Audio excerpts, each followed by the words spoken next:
Hello everyone, how are you all. Vedic शिक्षा के segment में आपके साथ हूं मैं, आपका मित्र एमजे। पिछले कुछ दिनों से लगातार आप एक सीरीज देख रहे हैं विभिन्न टॉपिक्स पर जो इंपॉर्टेंट सेक्शंस हैं वेरियस लॉज में, उनके बारे में मैं चर्चा कर रहा हूं। जैसे इंडियन पीनल कोड पर आपने एक सीरीज देखा कि what are the important sections of Indian penal code. फिर आपने इंडियन एविडेंस एक्ट पर एक सीरीज देखी, what are the important sections of Indian evidence act. और आज मैं वापस से इसी टॉपिक को कंटिन्यू कर रहा हूं और आज हम बात करेंगे CrPC, code of criminal procedure में इंपॉर्टेंट सेक्शंस कौन से हैं जिन्हें आपको पढ़ना चाहिए। बीच में एक स्टूडेंट का मेरे पास कॉल भी आया था जिसने मुझे ये पूछा कि सर, मैं घर से सिविल जज की तैयारी कर रही हूँ, क्या मैं घर बैठे ही तैयारी कर सकती हूँ। मैंने कहा हाँ। तो उसका ये पूछना था कि सर कौन से सेक्शन हैं जिनको पढ़ना है और कौन से हैं जिनको छोड़ना है। तो अगर आज ये लेक्चर आप देख रही हैं तो ये लेक्चर सीरीज आपके लिए ही है और बाकी जो इससे बेनिफिट उठाएंगे उनके लिए तो है ही है कि कौन से सेक्शंस पढ़ने हैं। जितने सेक्शंस मैं यहाँ बताऊंगा उनको ही आप पढ़ लें तो आपके एग्जाम में इससे बाहर क्वेश्चंस नहीं आएंगे। तो आइए शुरू करते हैं सीआरपीसी के इंपॉर्टेंट सेक्शंस पर आज का ये टॉपिक। तो हमारी जो सीआरपीसी है ये 1973 की सीआरपीसी है जो 1 अप्रैल 1974 से इन्फोर्स हुई है। चैप्टर 1 जो है ये प्रारंभिक या प्रिलिमिनरी के बारे में बात करता है और इस चैप्टर में सेक्शन 1 और 2 ये दो बहुत इंपॉर्टेंट हैं। सेक्शन 1 से पता चलेगा कि आपको कि इस कोड का शॉर्ट टाइटल क्या है, एक्सटेंट क्या है और कमेंसमेंट कब से ये शुरू हुआ, संक्षिप्त नाम, विस्तार और प्रारंभन। सेक्शन 2 में डेफिनेशंस हैं, परिभाषाएं हैं और सभी की सभी परिभाषाएं आपको याद कर लेनी चाहिए क्योंकि इससे प्रश्न बनते हैं। जब हम चैप्टर 2 में जाएंगे तो चैप्टर 2 की हेडिंग है constitution of criminal courts and offices, दंड न्यायालयों और कार्यालयों का गठन, जिसमें सबसे पहला सेक्शन 6 है। Section 6 classes of criminal courts, दंड न्यायालयों के वर्ग के बारे में बात करता है जो आपको पता होना चाहिए। सेक्शन 8 मेट्रोपॉलिटन एरियाज, महानगरीय क्षेत्र के बारे में प्रावधान करता है, ये आपको जानना चाहिए। सेक्शन 9 में कोर्ट ऑफ सेशन यानी कि सत्र न्यायालय या सेशन न्यायालय के गठन का प्रावधान है। Section 10 subordination of assistant session जजेस, सहायक सेशन न्यायाधीशों के अधीनस्थ होने के बारे में प्रावधान करता है। सेक्शन 11 में कोर्ट्स ऑफ जुडिशियल मजिस्ट्रेट्स के बारे में प्रावधान है, न्यायिक जो मजिस्ट्रेट हैं उनके न्यायालयों के बारे में। Section 12 chief judicial magistrate CJM और एडिशनल चीफ जुडिशियल मजिस्ट्रेट एडीसीजेएम के बारे में प्रावधान करता है, जिसे हम कहते हैं हिंदी में मुख्य न्यायिक मजिस्ट्रेट और अपर मुख्य न्यायिक मजिस्ट्रेट। सेक्शन 13, सेक्शन 18 और सेक्शन 21 आपको एक साथ देखना चाहिए। सेक्शन 13 में स्पेशल जुडिशियल मजिस्ट्रेट हैं, सेक्शन 18 में स्पेशल मेट्रोपॉलिटन मजिस्ट्रेट हैं और सेक्शन 21 में स्पेशल एग्जीक्यूटिव मजिस्ट्रेट हैं, विशेष न्यायिक मजिस्ट्रेट, विशेष महानगर मजिस्ट्रेट और विशेष कार्यपालक मजिस्ट्रेट। फिर सेक्शन 24 में आप आएंगे तो पब्लिक प्रोसिक्यूटर, लोक अभियोजक के बारे में आपको प्रावधान मिलेगा और 25 में असिस्टेंट पब्लिक प्रोसिक्यूटर एपीपी, सहायक लोक अभियोजक के पद के बारे में प्रावधान मिलेगा। सेक्शन 25A बहुत इंपॉर्टेंट है, डायरेक्टोरेट ऑफ प्रोसिक्यूशन, अभियोजन निदेशालय के बारे में प्रावधान इस सेक्शन में है और यहाँ हमारा चैप्टर 2 कंप्लीट होता है। फिर आप जंप करते हैं चैप्टर 3 में, पावर ऑफ कोर्ट्स, न्यायालयों की शक्ति।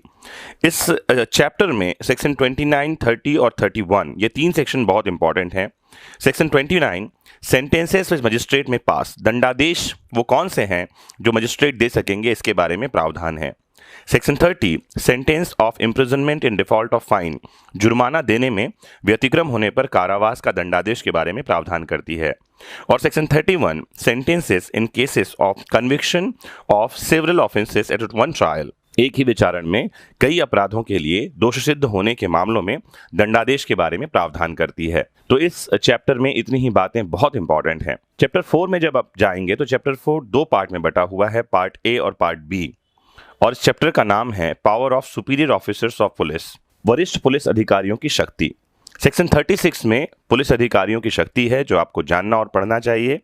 और पार्ट बी में जो इंपॉर्टेंट सेक्शन आपके लिए है वह है section 39, public to give information of certain offences, कुछ अपराधों की इत्तिला का जनता द्वारा दिया जाना। चैप्टर 5 आप जाएंगे तो इसमें अरेस्ट ऑफ पर्सन्स, अध्याय 5 में व्यक्तियों की गिरफ्तारी के बारे में प्रावधान है। और ये जो चैप्टर है इसमें सबसे इंपॉर्टेंट सेक्शन हमारे पास में है वो है 41, व्हेन पुलिस में arrest without warrant, police warrant के बिना कब गिरफ्तार कर सकेगी। फिर सेक्शन 43 इंपॉर्टेंट है, arrest by private person and procedure on such arrest, private व्यक्ति या निजी व्यक्ति कब किसी को गिरफ्तार कर सकेंगे और ऐसी गिरफ्तारी पर कौन सी प्रक्रिया अपनाई जाएगी। सेक्शन 44 इंपॉर्टेंट है, अरेस्ट ऑफ मजिस्ट्रेट, मजिस्ट्रेट द्वारा गिरफ्तारी। फिर एक इंपॉर्टेंट सेक्शन आता है 46, अरेस्ट हाउ मेड, गिरफ्तारी कैसे की जाएगी। बहुत इंपॉर्टेंट सेक्शन है 46।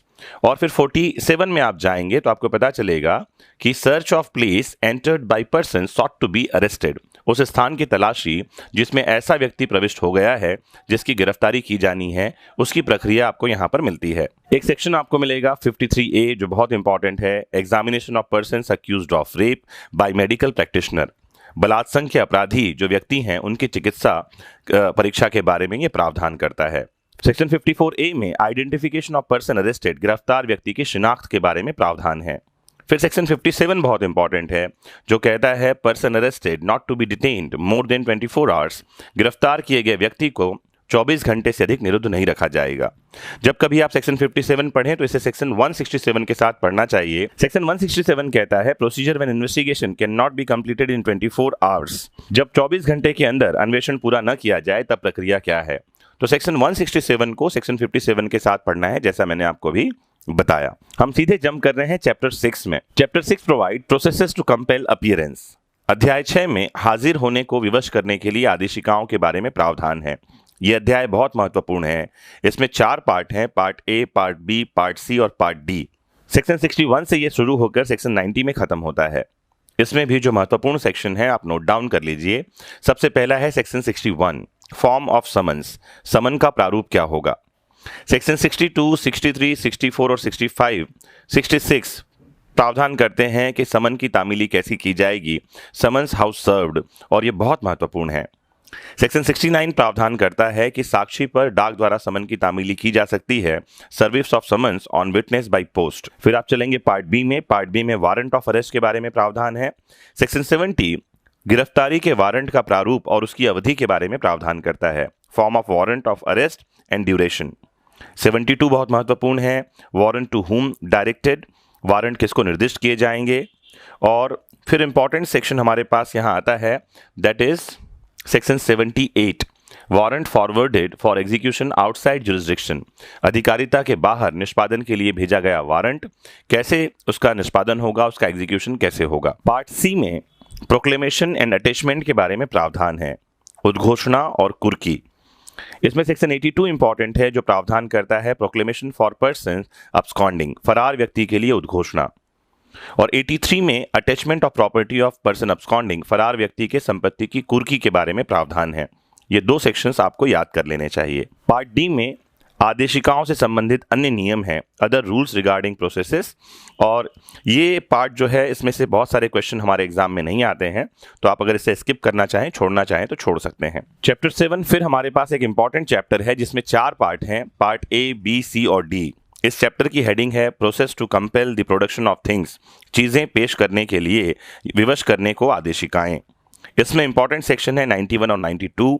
91 सेक्शन में समन्स टू प्रोड्यूस डॉक्यूमेंट और थिंग्स के बारे में प्रावधान है, दस्तावेज या अन्य चीज पेश करने के लिए समन। और 92 में procedure as to letters and telegrams, पत्रों और तारों के संबंध में प्रक्रिया है। पार्ट बी तलाशी वारंट के बारे में प्रावधान है और सेक्शन 93 यहाँ बहुत इंपॉर्टेंट है, व्हेन सर्च वारंट में बी इशूड, तलाशी का वारंट कब जारी किया जा सकता है। 95 इंपॉर्टेंट है, power to declare certain publication forfeited and to issue search warrant for the same, कुछ प्रकाशनों को समापरित यानी जब्त करने के लिए घोषणा जारी करना और तलाशी का वारंट जारी करने के लिए शक्ति इस सेक्शन में आता है। फिर 97 और 98 इंपॉर्टेंट है, search for persons wrongfully confined, सदोष परिरुद्ध व्यक्तियों की तलाशी, और 98 power to compel restoration of abducted females, अपहरित स्त्रियों को वापस करने के लिए विवश करने की शक्ति। पार्ट सी में general provisions relating to searches है, तलाशी के संबंध में साधारण उपबंध, और इसमें इंपॉर्टेंट है section 100, persons in charge of close place to allow search, बंद स्थान के भारसाधक व्यक्ति तलाशी लेने देंगे, और इसमें हमको तलाशी के बारे में पूरी प्रक्रिया की जानकारी मिलती है।